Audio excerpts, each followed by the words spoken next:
just hit record so that I know it's a crazy time of night. I have a 2-year-old and a 6-year-old, so I know it can be a little bit hectic in the evenings, especially if you're putting kids to bed or all the things. So I get it. If you could make sure you're muted, just so that I'm not trying to cruise through and see who is and isn't as we go. Double check that you're on mute for now, and then you can, of course, unmute if you have questions as we go. So I'm going to go ahead and get started. I want to use as much of this hour as we can to answer your questions. And so I did get some questions in advance, even just based off of the first couple of posts that were made in the group. So when you guys first came into this sync group a week and a half ago, a lot of you came in with questions, right? A lot of you were asking, why am I stuck at a weight loss plateau? Why is, for some reason, the age of 40 such a detriment? Like, why do things change after 40, right? I started getting a lot of questions. And so I've been documenting those questions, and I'm going to kick off with those, the ones that you've already been asking, because I also feel like it's just important to, a lot of these are common questions. So while some of you might have unique questions that pertain to you, right? I want to make sure that we cover the questions that a lot of you have, right? The common questions. So I'm going to start with that. But as we're going, if you have questions, if you want to chime in, if you, whatever, feel free to just put something in the chat to get my attention. And like I said, we will allow you guys to unmute too after we get through some of these. So I don't know who, let's see here. I can't put everybody on. For some reason, I had everybody on mute, but not everybody's on mute. So please double check that you're on mute. Okay. So let's start with just, so far what we're doing in the group. I think it's exciting to see you guys. I always say women have an intuition. And so when you probably heard about this idea of cycle syncing, or you heard about paying attention to hormones as it pertains to your fitness and nutrition, it like triggers something in you where you're like, that makes sense. Like, why haven't we done that already? Right. So you're here because of that intuition. You're here because something resonated with you. You felt like this is something you wanted to learn more about, whether that means you've been feeling stuck, or you just are the kind of person that you're like, this is exciting and sciencey, and I want to dive in and learn more. Right. So that's why you're here. You guys already know I don't need to go through the logistics of the group because you're a week and a half into this. So hopefully you're following the calendar. You're going to come full circle wherever you started through that 1-month calendar, right? You've got the PMS sample menu.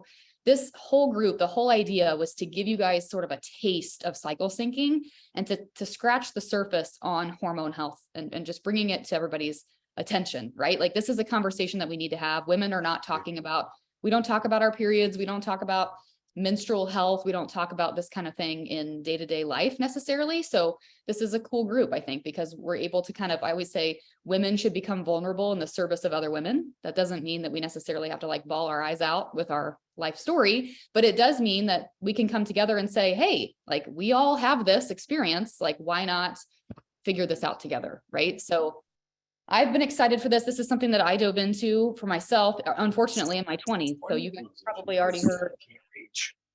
already heard my story because you've been in the group. But, for me, it was migraine headaches. And they started basically from, I always joke around and I say that my migraine started when my husband and I married, like literally like within a month. And people are always like, oh, and you haven't put 2 and 2 together. I'm like, no, yeah, whatever. Anyways, so the headaches started and I just was in a really dark place because I couldn't get out of them. I couldn't get out of the chronic pain. And so I'll save you the full story, but the short story, as you probably already know, is I was finally introduced after a long journey with every possible specialist in the medical community, neurologist, Diamond Clinic, Mayo Clinic, Botox for migraine, 4 neck surgeries, anti-seizure drugs, everything that caused 14 kidney stones in one summer. Everything possible in sort of the modern medicine world. I tried it and nothing was working. And so it wasn't until a friend of mine introduced me to this concept of functional wellness and functional medicine, right? And it was around the same time that I was introduced to body. So I became a body coach. I started with P90X DVDs and Shakeology. And I started this path of understanding nutrition and understanding movement and how my body was designed to feel, while I was navigating my headaches, and my headache triggers were hormonal, right? So I started to learn pretty quickly through the right testing, working with the right type of doctor, that I now understood that my headaches were hormonally triggered. That was just the beginning, because then soon after that, my husband and I went through an infertility journey and everything started to make sense. Like, oh, well, those hormonal triggers that were affecting my headaches are the same as what I'm probably dealing with now, right? So I really started to dive in and become a total nerd, just trying to figure out my own body, right? Because this was something I didn't feel like I was educated about. Sex ed for me, I don't know about you, it was more about preventing teenage pregnancy than it was about understanding our unique bodies. So I started to really dive in my 20s. Fast forward to owning a gym and seeing that men were getting different results than women over the course of 90 days. Women would do things to the nth degree. They give me the meal plans. I'll drink the shake. I'll be there 6 days a week. And they wouldn't get the same results as the men would, right? And the men would be like, I'll come 3 days a week and I eat whatever my wife makes. So I started to notice that there was a difference between men and women. And someone introduced me to Dr. Stacy Sims. I took her courses. I started studying this idea of how women should be training and eating in alignment with their cycles. And then, as you guys are probably experiencing, once you learn it, you can't unlearn it. Once you learn it, you're like, well, this makes sense because this is how I feel. And now I'm understanding my body. So of course this makes sense. So that's sort of the backstory to this. And that's kind of where I got to where I am. I am working on my integrative health practitioner license. So I am able to address some things, but of course, nothing on this call tonight is intended to be a medical diagnosis for you or prescriptions of any kind, right? This is not medical advice. This is just me walking alongside you as your friend, as a health coach on your team, basically, that's helping you say, maybe this is something I need to dig into, or maybe I need to learn more about this for myself, right? So I'm here for you guys to ask questions just based on my own experiences and what I've been learning. So I want to start off with just, I know we've shared some of the podcasts in the actual group. So if you haven't checked out the Sync Your Life podcast, shameless plug, I really do create that podcast because it's the questions that I get from women day to day, right? And so when I get enough questions of the same kind, I'm like, that should be a podcast. So the podcast covers things like why everyone needs magnesium. It covers things about anti-inflammation. It covers things about how women should train in cycle sync. It talks about seed cycling. So all the things that you've heard mentioned that you wish you could go deeper, I promise you it's probably on the podcast. We're 150 episodes into the podcast. So maybe you've already heard this or not, but I want to start with this. And it is the four-legged hormone chair. And I think it's going to be sort of the basis of everything we talk about tonight. It's getting you to understand how our endocrine system works as a whole. Because a lot of your questions, why do I have the belly fat? Why is this different than it was my 40s versus my 30s, right? All these questions are going to come back to this four-legged chair. So I'm going to start with that, and then I'll dive into the questions. So the four-legged hormone chair is a great analogy. And I don't know about you guys, but like I was terrible at science in high school. Like I was just like, oh, I'm so bored. No, I need to learn in stories and analogies. So an apothecary pharmacist I met with one time told me this analogy. So I'll give him the credit. His name is Jeff Jackson. He said, your endocrine system is like a four-legged chair. He said the four legs of that chair are your sex hormones, which is your progesterone, estrogen, and testosterone. It is your thyroid, your blood sugar, and your cortisol. And your cortisol is actually your stress response, right? Your fight or flight. So those four things are the four different legs of your chair. He says, what happens if I saw off just an inch of one of those legs of the chair? What happens to the whole chair? Right? The whole chair starts to wobble. So we have to think about the fact that this is the trickiest thing about hormones, right? Is that you could be having symptoms that could mean a lot of different things because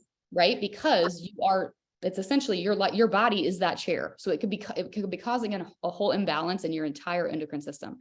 For example, this is a great example. Your progesterone and your cortisol are highly connected, even though progesterone is a sex hormone and cortisol is your stress response. If cortisol is low, which can happen as a result of overtraining, too much stress, right? Adrenal fatigue. If your cortisol is low, it will pull from your sex hormones. It will actually pull progesterone to make cortisol, right? So these are things that we need to be able to understand so that when we're understanding how to train and eat, we can make sense of this whole thing. We can make sense. Oh, hey, I want to listen to Sync Call. Make sure you're muted, guys. Okay, perfect. All right. So first question that I usually get is this, right? Like, so what does that matter to me? Well, you need to know if something is out of place for you, that all the cycle syncing, the fitness, and all the cycle syncing, the nutrition is not going to work as well for you, right? So if you're feeling stuck, if you're like, oh, I'm doing everything, I'm following this calendar, I'm eating the protein, she's telling me to do this, and I'm doing all the things, it could be that one of those legs of your chair needs a little bit of supplementation, right? Or it needs a little bit of support through your diet or whatever the case is. So this is where a functional approach, getting the right testing, being able to be confident in talking to a doctor about what's going on for you can really help you get to that root cause. I call it peeling back the onion. Okay, so a lot of the questions that are going to come up tonight, right, might come back to, let's figure out that weak leg of your chair. So your coach most likely gave you a link to like the hormone quiz. That's a great starting point just to get you thinking about how you really are feeling. I don't know about you guys, but women in general, just, we wear all the hats. So we're like mom, sister, wife, we're in charge of dinner and the laundry, right? And the house. So like thinking about how we really feel is something that we might feel off, but we haven't taken the time necessarily to figure out what is off. So that quiz is a great way to start. Okay. So that's the four-legged hormone chair. And to me, I teach this in the course, but the 4 fundamentals of hormone balance are equally as important to understand. So in order to reach optimal, right, optimal ranges, in order to meet optimum energy, maximum energy, we need to be looking at exercise and nutrition, which is probably what you're used to. That's what you came into the group for. But we also have to pay attention to our sleep and our supplementation, making sure that we're supplementing our unique deficiencies. I had a nutritionist say one time, I was in the crowd of this event, and he said, okay, I have a question for all of you. He said, can anyone tell me the number 1 nutrient that you need? And everybody's hands went up, right? Like, maybe it's magnesium, maybe it's this, maybe it's that. He said, I'll tell you the answer. He goes, the answer is none of the above, nothing that you've said so far. So we're all sitting there like, what could it be? You know, and he goes, the number 1 nutrient that you need is the number 1 nutrient that you need, and the one that you need, right? And so at the end of the day, if you take nothing else from this, just know that health is individual. So what works for you might not work for her, and what works for her might not work for you. It's why women are stuck in this cycle, because all of a sudden, like, everything on social media is keto and you think you need to do keto. It's why everything on social media is intermittent fasting and you think you need to be intermittent fasting, right? Because it works for somebody else and it doesn't work for you necessarily. So at the end of the day, health is individual. Okay. The questions that I've been getting the most are surrounding perimenopause, protein, right? You guys are fighting the protein for me, and the fed workouts versus the fasted workouts, and belly fat. So we're going to start with those. Does that sound good for everybody? Okay. All right. So let's start with just the nutritional side of this whole thing, which is the fed workouts versus fasted workouts. I covered this in the group, but I want to cover it again. So Dr. Stacy Sims is who I studied under. And the reason why that matters is because truly you can find information out there from hormone health experts for pretty much anything, right? It's kind of like you can find something to support confirmation bias, right? You can find something to support the way you think. Replaced by a computer. Okay. I wanted to study under somebody who I felt like was studying the female that I am. And the female that I am is, I'm a young mom. I have young children. I'm a cycling female, right? Menstruating. I've had some issues in the past, endometriosis, migraine headaches, hormonal headaches. And I also am a training female. So I like to exercise. I'm exercising 4 to 6 days a week. So are there experts out there that are saying this works and that works and it's whatever and it's different? Yes. But at the same time, most agree that for a training female, we have to look at things a little bit differently. So I want you to understand that as we're talking about this tonight, because when it comes to fasted and fed workouts, this is where a lot of women will go wrong. They will go overnight, right? Even if it's just an overnight fast, and they get up in the morning and they work out in the morning fasted, right? Because they've been told that's what they should do. Well, what happens in the morning is your cortisol follows a diurnal pattern. Okay. Your cortisol is your fight or flight. You maybe have heard the phrase circadian rhythm. So you wake up in the morning, your cortisol is highest around 30 minutes after you wake up in the morning. Okay. So it's highest in the morning. It wakes you up basically. And then as the day goes on, it's a slow decline while melatonin starts to rise for sleep at night. And that's called a diurnal pattern, circadian rhythm. So in the mornings, right, you're working out fasted, you wake up, you haven't had anything to eat. So your blood sugar is naturally low because you haven't had anything to eat. And your cortisol is naturally high because that's when it is naturally high in the morning. And so we have to remember one thing, which is that blood sugar and cortisol oppose each other. Okay. So they're always interplaying with one another. So when you work out, I'm not sure if you knew this or not, it affects your blood sugar. And when you work out, it also really affects your cortisol. Your cortisol will spike. So if we're creating that cortisol spike and that blood sugar drop, it's putting our body into a sympathetic state. Our nervous system goes into a sympathetic state versus a parasympathetic state. I'm going to keep it simple for you. Sympathetic state is fight or flight. Bears chasing me, Facebook notifications, right? Stress. You have to think about a stress state is your sympathetic state. Parasympathetic state is your rest and digest. That's where you can sort of breathe. It's your relaxation state. As a female, because you were created to procreate and carry child, right? Regardless of what you want to do, right? I'm just telling you that that's what you were created for as a female. Your body is designed that way. Your body cannot lose weight. It cannot give you results in a sympathetic fight or flight state. Does that make sense? So we need to make sure that we're putting our body in a safe place. Our body needs to feel safe in order to see results.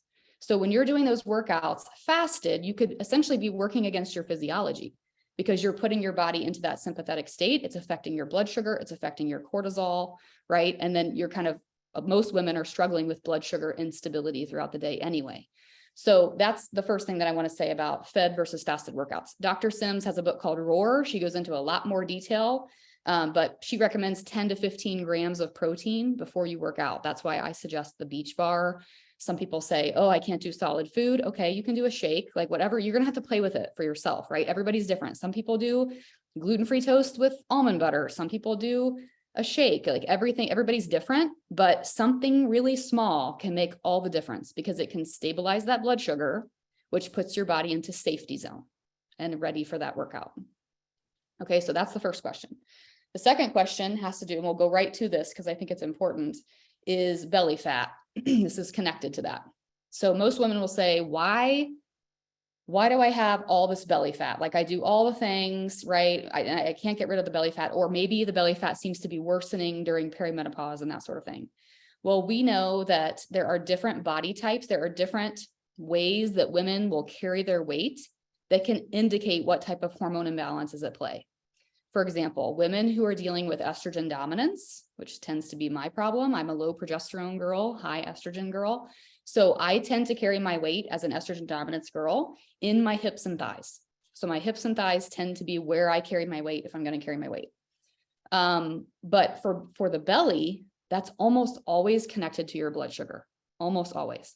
And we know that the top two reasons, the top two root causes of hormone imbalance are blood sugar irregularity, whatever you want, like roller coaster of blood sugar is basically how I describe it, and your cortisol. And what did I just finish telling you?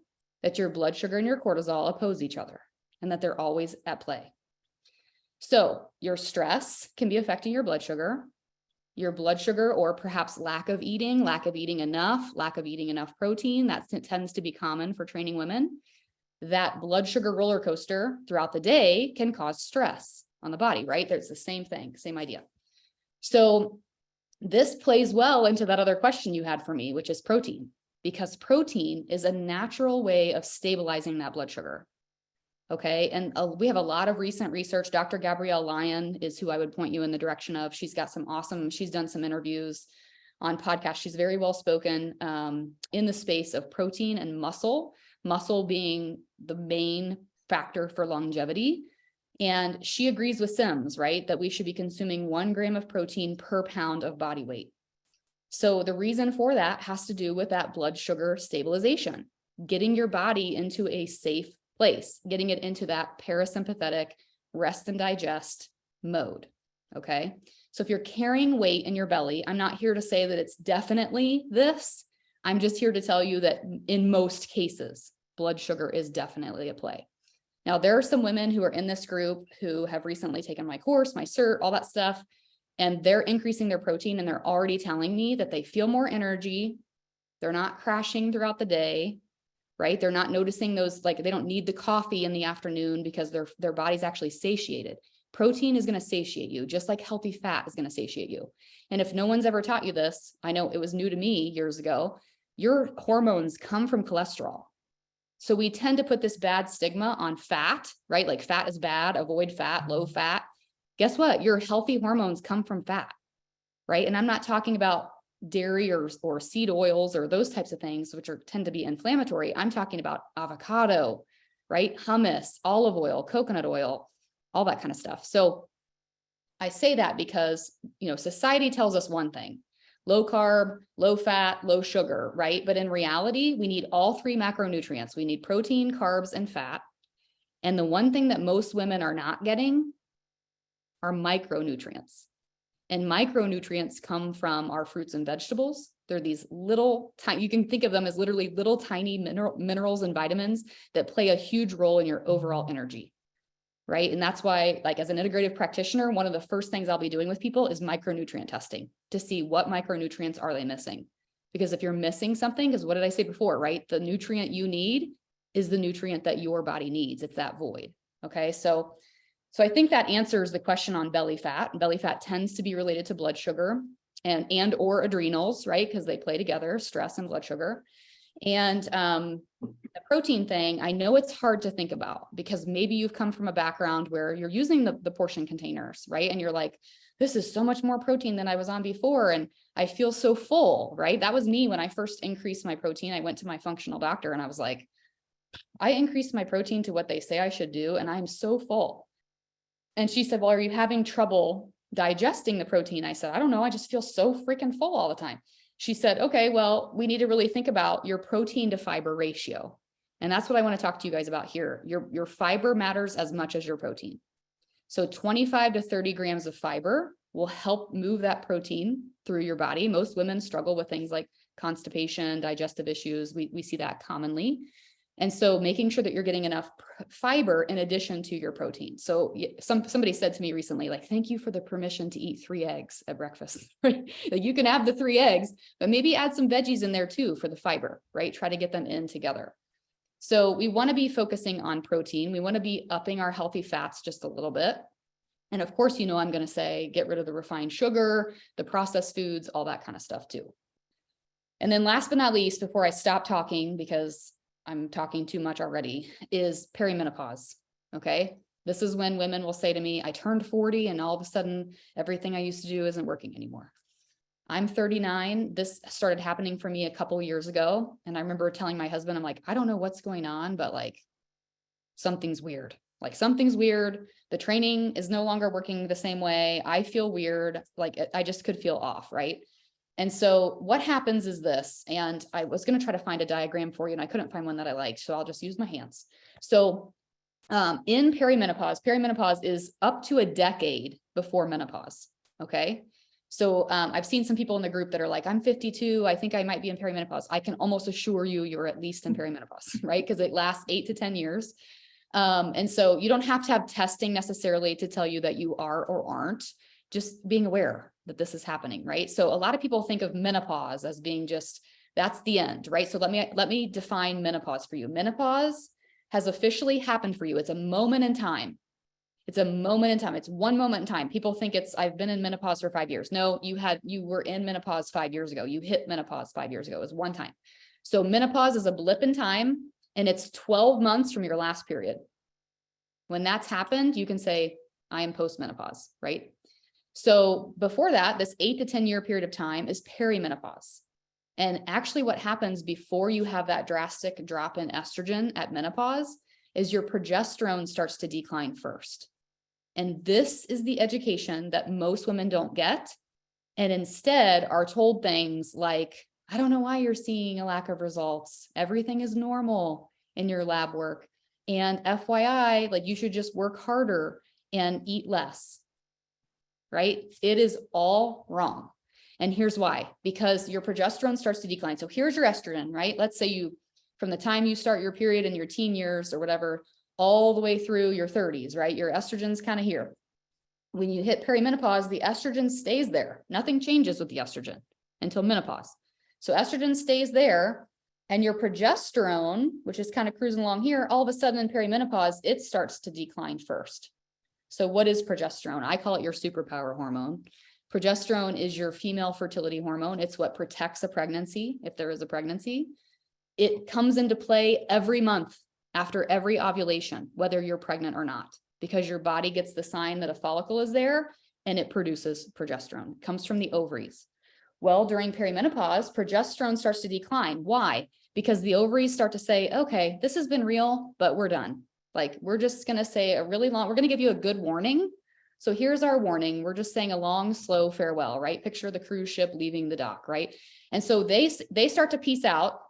And what happens instead is your adrenal glands, which are these tiny little glands that sit on top of your kidneys, they start to produce your sex hormones. So they start to produce progesterone, because even after menopause, you have free-flowing hormones, right? You still have estrogen, progesterone, etc.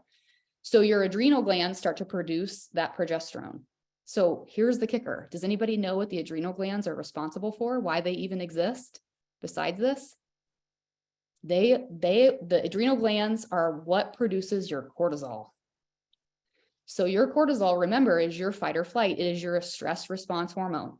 So during perimenopause, you could say that your adrenals become extra taxed, because now they're not only in charge of your cortisol and your stress response, but now they're like, hey, the ovaries are leaving, like we have to take over. So they start to produce more progesterone. So what do women start doing in their 40s? They start working harder. I need to do more HIIT. I need to do more Tabata. That's what worked for me before, right? I'm going to run a marathon, right? Like all these things, right? And instead, what their body really needs, and what science is starting to show us now that research is finally being done on women, is that we need a lot of heavy lifting, slow eccentric muscle contraction, progressive load bearing, which means you work your biceps this week, you work them next week, hopefully at a higher weight, right? Like getting stronger as you go, progressive load. We need that. We can still do the HIIT and Tabata. We just have to be more conscious about it, and we have to do it at the right times of our cycle. Does that make sense? Okay. So when you hear someone say, like, if you go to your doctor, for example, and I'm not here to shame doctors, like I've interviewed over 40 on my podcast, like I have lots of doctor friends, but I am here to say that a lot of times they say, I don't know, I'm not sure what's going on for you. Like maybe you should just cut back your calories and work harder. And I'm just telling you that that is not going to work. That is literally working against your physiology. So it kind of goes back to that whole thing too of like, well, you're telling me I need to eat more? Yes. We know, in fact, that women post-menopause need even more protein. Okay, so the protein requirements for women post-menopause are greater. Women in their cycling years, 20 to 30 grams of protein within 30 minutes of your workout. But if you're post-menopause, at least 40 grams within 30 minutes of your workout. So these are things that we're not taught, right? And what I find when I'm working with women is most women are not eating enough. Next week's episode is called Eating Enough as Women, so you have to dial in. But it's most women are not eating enough, and they're trying to do all the HIIT and the cardio, right? And unfortunately, a lot of home fitness programs, a lot of training regimens, gym classes, Orange Theory classes, all the things, they're structured to be a lot of zone 3 cardio, and women are doing them back-to-back days without adequate recovery. And what are you doing to those adrenals? You're putting your body into that sympathetic state, into that state of fight or flight. And if it doesn't feel safe, you're not going to get results. Okay. All right. So those are the questions that I've been getting so far. And I know you guys have been chatting over here too. So let me scroll up here. The podcast is Sync Your Life. Yeah. Thank you for sharing. Okay. This might sound silly. How does Energize come into play? So Energize does have natural sugar in it. You're going to want to consume protein. So even if you have your Energize before your workout, just like I do, you're still going to want to consume a protein before you work out as well. So the Beach Bar with your Energize or something like that. Belly and booty. Belly tends to be blood sugar, hips and thighs. Booty tends to be estrogen. By the way, estrogen comes from not only our bodies, but it comes from the environment. So if you're around a lot of environmental toxins, which I know you're probably thinking, well, I'm not around anything toxic. If you have anything Bath and Body Works in your house, remove it immediately. It is one of the most estrogenic lotions out there. You have to really look, you have to really understand what is classified as a xenoestrogen and what isn't. So household cleaning products, makeup, lotions, all that kind of stuff. I mean, if I can put a yam root cream, I put a dime size amount of yam root cream on my wrist every night, which is my progesterone, my bioidentical progesterone that I use for supplementation, and it takes care of all my migraines. If a dime size amount of that helps my migraines, then what is it doing when I'm covering my body in lotion after the shower? Or what is the body wash doing when it's going into my skin, right? The perfumes, all that kind of stuff. So paying attention to environmental estrogens is also super important. Okay. Are men also affected by this? Working out? No. So the research, we have plenty of research on men to know that men can work out in a fasted state. So I shared a reel, an Instagram reel in the group. It's a Stacy Sims. It's like a little clip of her on a podcast. And she talks about how men are different from women in this way. So check out that if you haven't already. Strength training, haven't stopped. Awesome. Started getting the menopause middle, just can't shake it. I think I need more sleep. Could be. And also I would recommend testing. I would recommend, getting some testing. And if honest truth, I was just telling somebody else this morning, this is me being fully transparent. Most doctors, including my own OBGYN, right? If I go in and say, something feels weird, I feel off, I think I need some tests. 9 times out of 10, she says, oh, we have a lab right down the hall. Just pop down there on your way out. We'll take some labs and see what's going on. Paying no attention to the time of my cycle that testing needs done. Paying no attention to the ratios between those numbers when they come back. Your body doesn't produce progesterone until after ovulation. So if you go into your doctor's office and she sends you in for lab work and it's day 5 and you just finished your bleed, you shouldn't have any progesterone then, right? You need to be checking progesterone at the right time of the cycle where progesterone should be. Does that make sense? So I hate to say this again, I'm not trying to throw modern medicine under the bus. I've got lots of friends who are doctors. A functional medicine approach is a different approach, is all I'm saying. So getting to the root cause is key. Okay, a huge fan of protein, low blood sugar, yes. My favorite post-workout protein sources. Yeah, so the Beachbody Recover, the vegan Recover is my go-to for post-workout. It is around 20 grams of protein, I believe. I've done this in the past and I love it. You can actually mix Recover with Shakeology even. My favorite is to do the chocolate vegan Recover with the vanilla vegan shake, and it tastes like a Frosty. It's like that mild chocolatey frosty flavor. That would be a great way to do it. Or again, a beach bar or something like that after your workout with the Recover. I know I always joke, like, what woman wants to go grill a steak after she works out, right? But we do need to find ways for this. I'm actually interviewing, I did an interview today with a person for the podcast, and he runs a regenerative farm and it's all beef cattle, grass finished beef. And so he sent us some to try. And long story short, we were talking about all the different awesome sources, like beef bone broth is great for the gut. Something that you can sip on. Like Archer makes a great grass finished beef jerky, right? Like paying attention to the details, wild caught fish, grass finished beef, antibiotic free chicken, all that kind of stuff matters. Everybody always wants to know, like, what shake powder or what bar, right? Like, can I go to GNC and get something? I love Beachbody products, but I also just love good, healthy meats and real food sources for protein. Yes. Belly and booty tends to be, like I said, adrenals, blood sugar, estrogen. I know the Bath and Body Works generation is hard. I was too. Functional medicine doctors. And yeah, and honestly, a functional medicine doctor is the best route to go, but it's also hit or miss. I mean, I have had some women that, and I'm fully transparent here. There are some functional medicine practices who it's like they've set up their own shop with their own supplement line and their own testing line. And so sometimes you can kind of get into the trap of, like, you know what I mean? Like going down the rabbit hole of them wanting you to do their supplements and their kind of stuff. So I say that because, what I like to do through my course is equip women to know if it's the right doctor for them or not. So I give you a downloadable file in the course that teaches you, like, literally, it's like, this is the testing that I want to have. You print it off, you take it to your doctor. It's a print off of, these are the questions for your doctor. And the purpose of those questions are to weed out the wrong doctor, right? Like if you ask about the timing of your testing with your cycle and they say it doesn't matter, wrong doctor, right? Like there's certain things that you can take to them to know if it's the right person. Yes. So even if you've had a full hysterectomy, even if you're post-menopause, you still have free-flowing hormones. So there is a lot of value in getting those tested. You still have thyroid, you still have blood sugar, you still have, your cortisol and your adrenals. So in my opinion, do you need some sex hormones tested like progesterone? Maybe not after a hysterectomy, but there's plenty that should be tested still. Here's something that will just make your head explode, right? We now have so much research. Dr. Laura Bryden has been behind this, showing that how quickly your estrogen declines in menopause is actually highly linked to your risk for Alzheimer's. We know that women are affected by Alzheimer's, 2/3 of people that have Alzheimer's are women.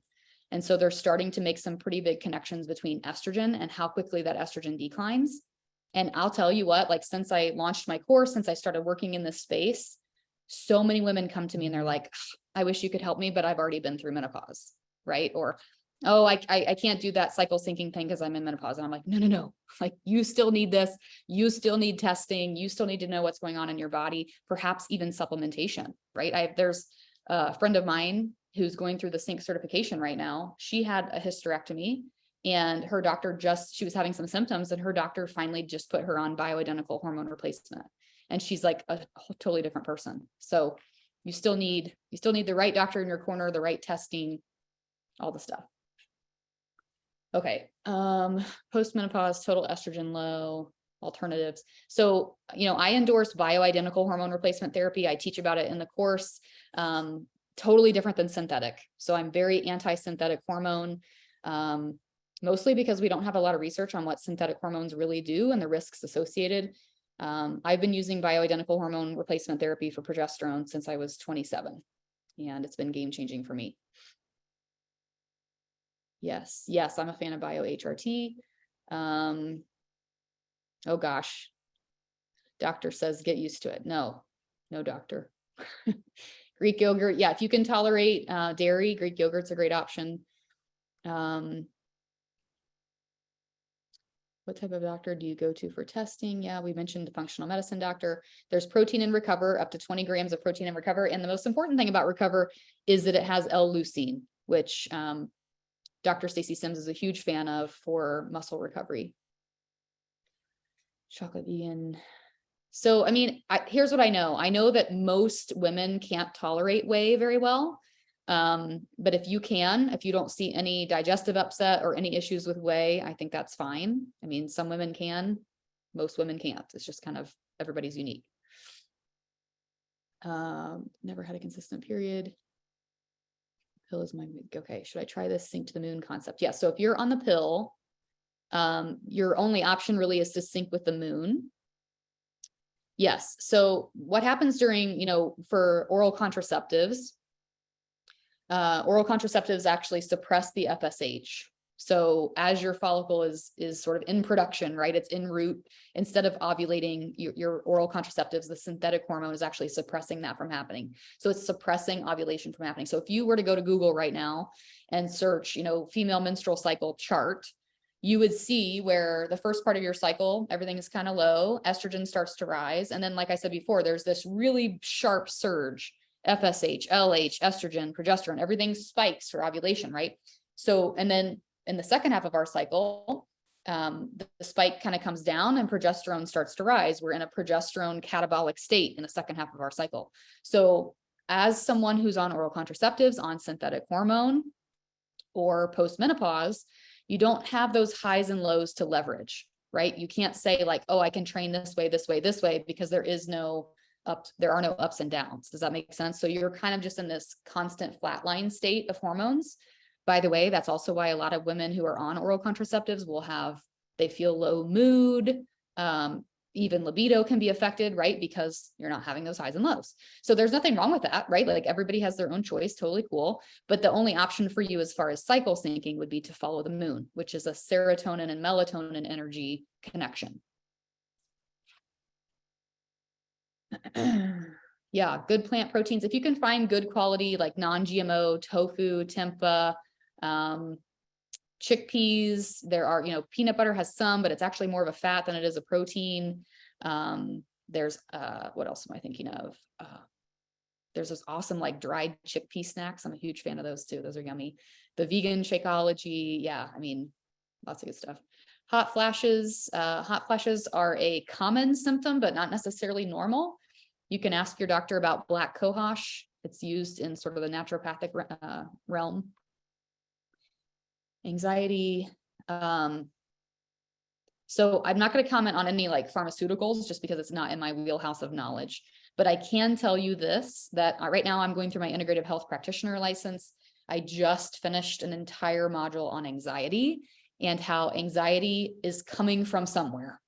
And I think modern medicine likes to funnel us down the avenue of thinking like, here is a treatment for something that we don't understand.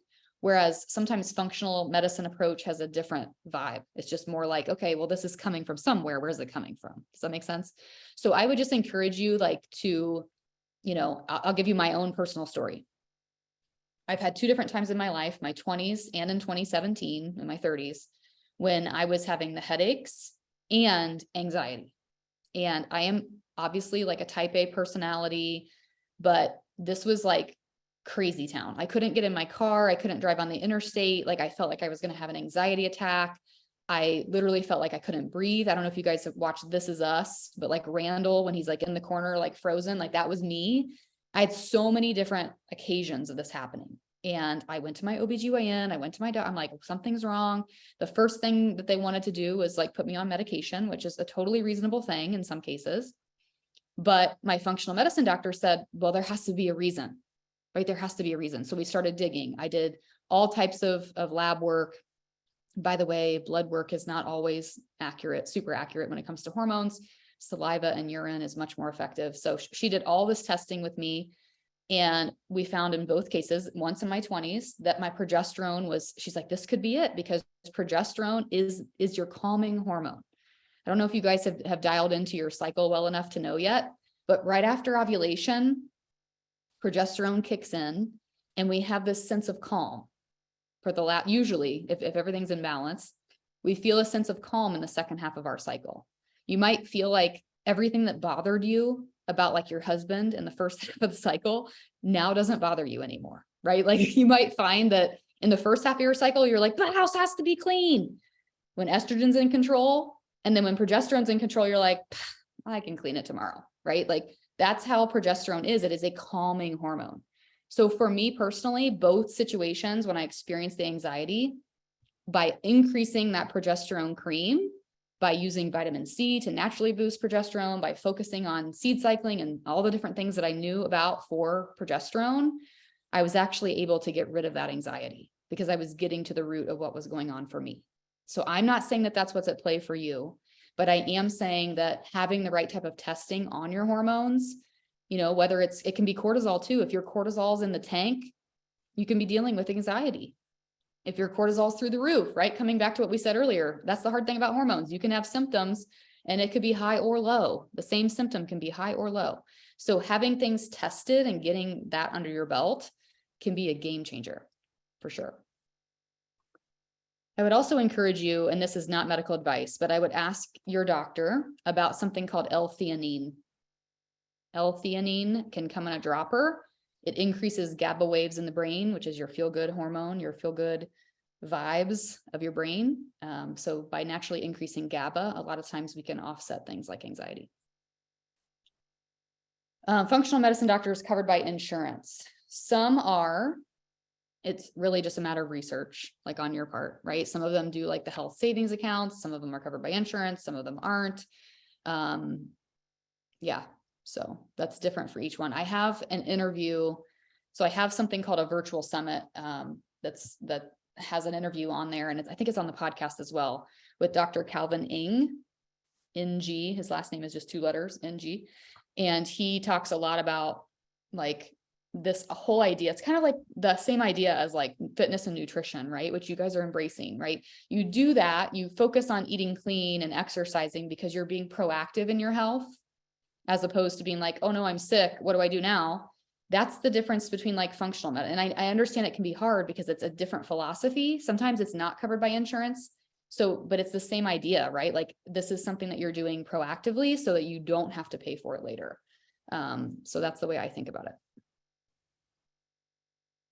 The sync to the moon info. Yeah. So in the very first video in the group, I'm wearing like a neon yellow sweatshirt. I talk about moon syncing. And you can also ask your coach. Yes. Let's see here. Okay, cool. So why don't we do this? We got through the chat. So I'd love to just hear from you, like verbally. So if you guys have any questions that you want to just unmute, ask away. If I missed something.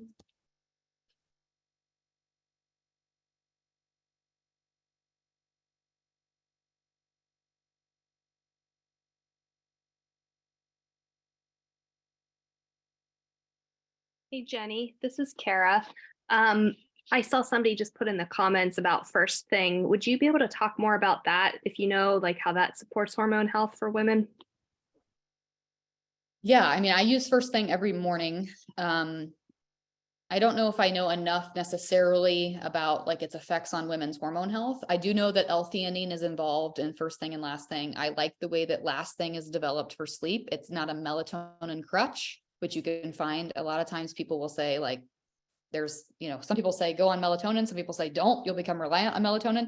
What I love about Last Thing is it is a super minimal amount of melatonin that's in there. I think it's like less than 5 milligrams, but they give you the building blocks of melatonin. So there's like L-tryptophan, there's L-theanine. There are things in there to help your body learn how to sleep, right? So again, that's what I love about Beachbody products is like everything's coming from like the root, right? Like let's help your body figure out the sleep. Just like the adaptogenic herbs in Shakeology. Let's give you these herbs that are known to help your cortisol, known to help your adrenals. Yeah, so as far as First Thing goes, I'm a fan. Nootropics are sort of like the new science. That's sort of like the new thing. I'm glad we're getting into them. But as far as specifically how they help women's hormones, not totally sure.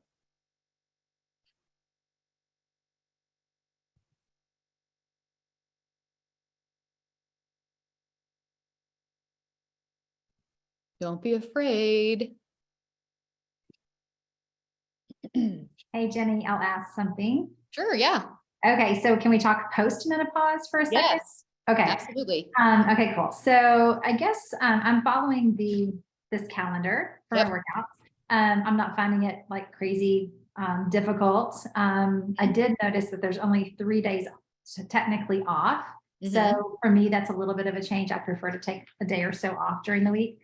Yep. But a lot of what you're talking about, I've experienced and gone through, and some of it was hellacious and some of it was like, you know what, I just accepted that this is my body changing. And I think that needs to be said, kind of her book, where this isn't a death sentence. This isn't something wrong with us. You can get through a lot of this stuff. And somebody asked on the panel, what about sleep? And I just wanted to share, I think for me, 3 things that have helped the most is stepping back from those intense workouts. So I completely agree with you.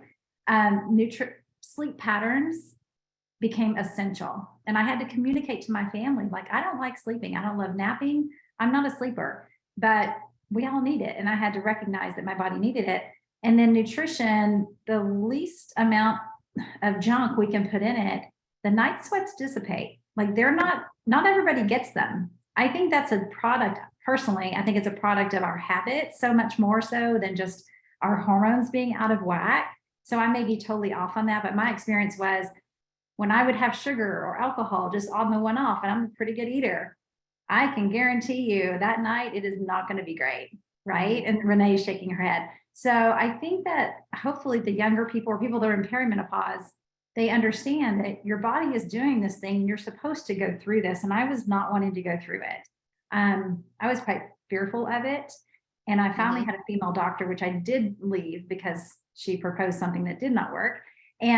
But she did say, I want you to understand your body's supposed to go through this and it's okay. And it's not a death sentence. And she said, I think you're afraid of it. And once I heard that, and I started giving myself a lot of grace in that season, and I did 645 mobility instead of running myself ragged, game changer. I did 2B mindset and I really tracked my food, game changer. And I worked on my sleep. So for those of us in post-menopause or reaching that, if you're not willing to do the sleep and listen to your body, which is what Jenny's trying to teach us, it's going to be harder. But I don't think it has to be hard, is my point. No, I don't absolutely. think it has to be hard, and I don't know that we have to go to all the tests and get all the things. I really think you've got to listen to your body. That's, again, what we're trying to learn here. So anyway, I guess my question is really like, what is a post-menopausal person? What should we be looking for if we're feeling fine, Mhm. like if we're managing some of these small symptoms, is there something that we should have on our radar, like progesterone, Alzheimer's, Right. like, you know? Yeah. So, I mean, okay. So the first thing that I'll say, and I want to point this out because it has to do with what you were just saying about mobility and all that kind of stuff. So when women come into my sync course and they say, okay, I'm postmenopausal, right? What do I do? They can absolutely moon sync that calendar. But I also tell them, again, it all comes, just like I told you guys, rule number one before we even started is listening to your body. Right. Mhm. And so this really also goes for the postmenopausal woman, because we know that postmenopause, we need a little bit more recovery for intense workouts.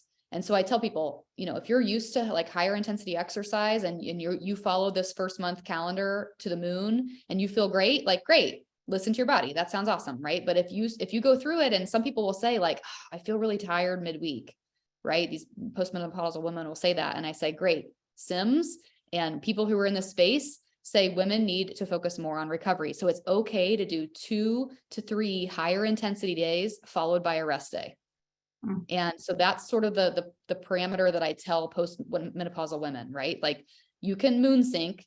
If you feel extra tired, it's important to listen to your body and to say, okay, I did a leg day and a Tabata, and today I just don't like, I'm not feeling it. I don't have the energy. My body needs to recover. Right. And that goes for anyone, by the way, but post menopause, we just know that you need more recovery.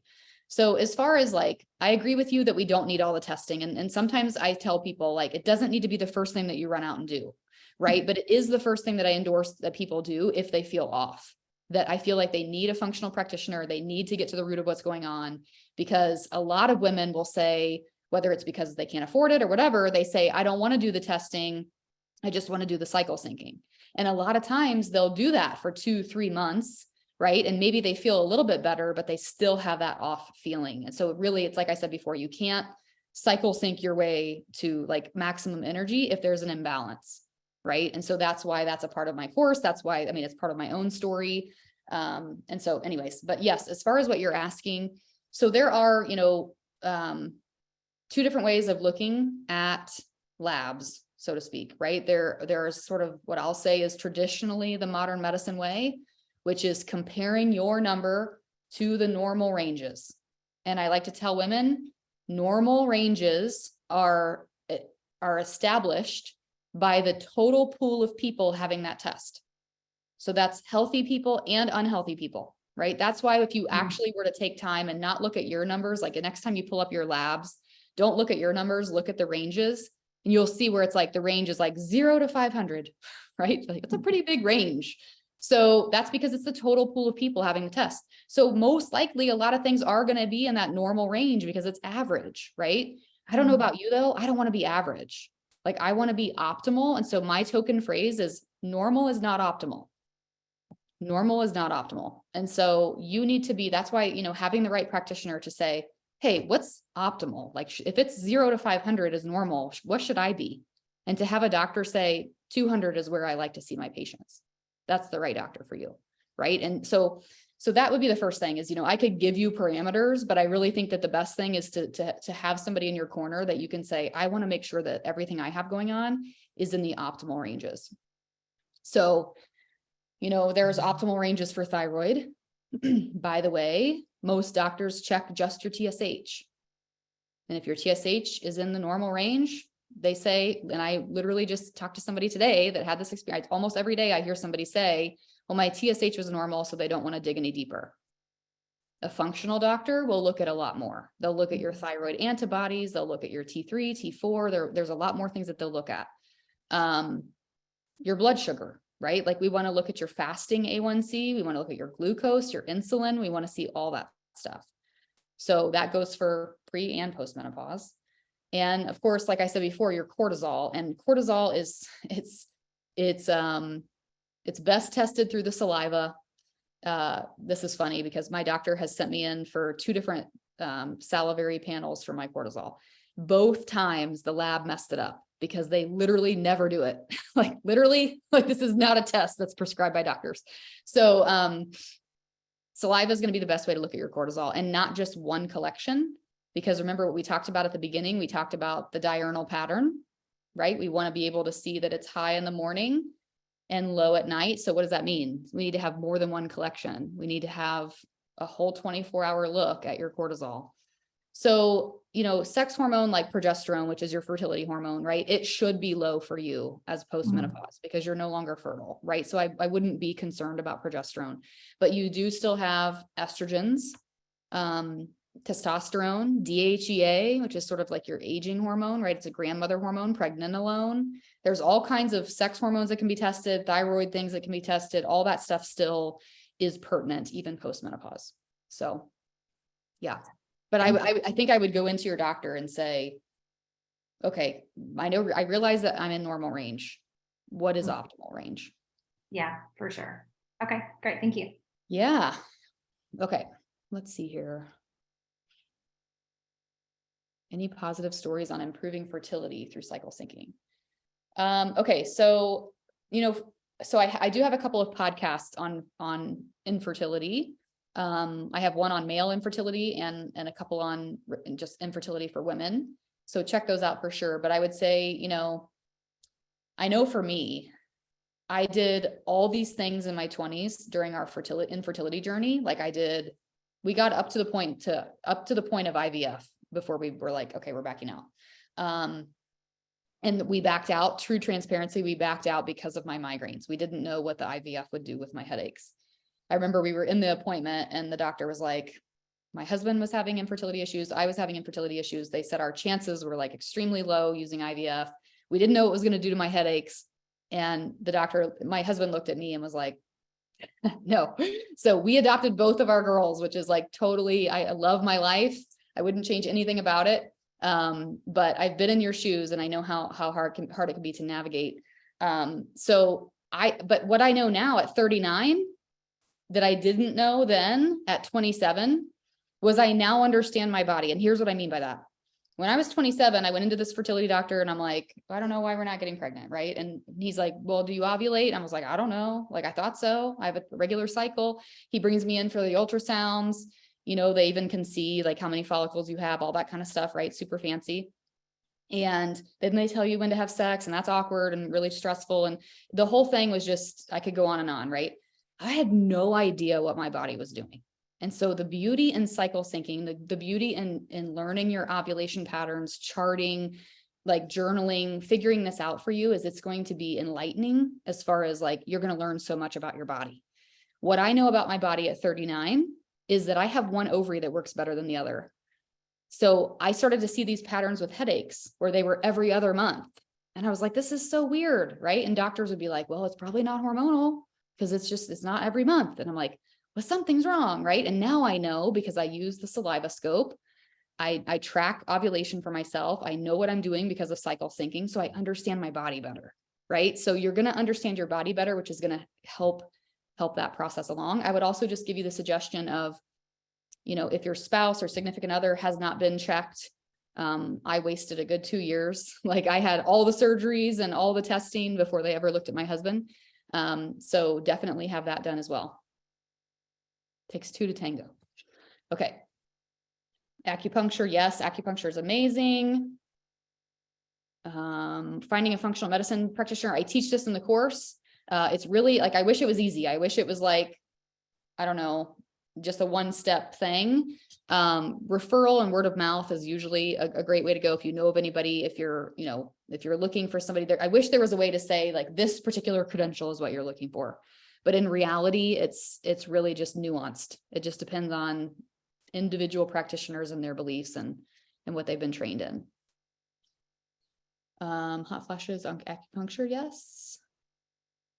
So let's see. And I would recommend talking to your coach too. Like if you're thinking like, okay, maybe I do need to pursue functional medicine, talk to your sync coach. They can help direct you as well because they've been through the course. They can help you figure that out as well.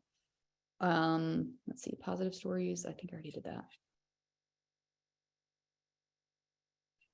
Cool.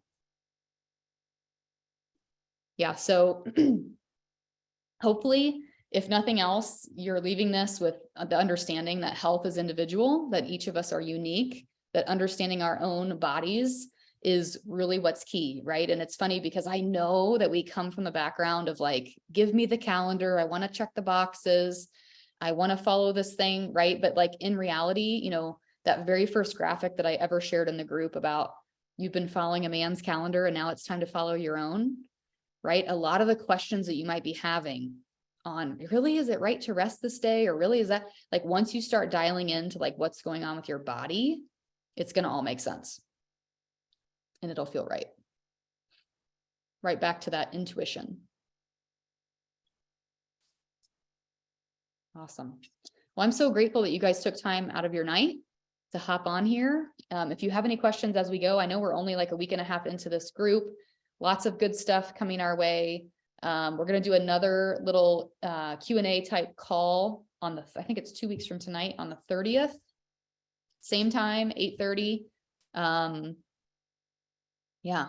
Oh, sorry, I missed a question. Donna asked above why our female trainers haven't started doing this. I think it's coming. Someone asked me this morning, you know, why is this not mainstream yet? I don't know. I wish I knew. I do know that some of our trainers are digging into it for themselves. And this is something that they're up against, and they're doing the research on their own bodies and testing and trying different things. And yeah, I don't know if you guys are Barb Lend fans, but Elise Joan is someone who's been very open about her journey. And she's asked me to do a live stream to her subscribers early June. So we're going to be doing that together and really putting it out there. And I know Autumn's been sharing some things that she's learning. So I think this is, you know, this is on the rise, because it's just one of those things where, like, you know, it's kind of like parenting. I said this to somebody else, right? Like, we all do our best in parenting, right? Like, the fitness industry has done their best to this point based on the research that they've had.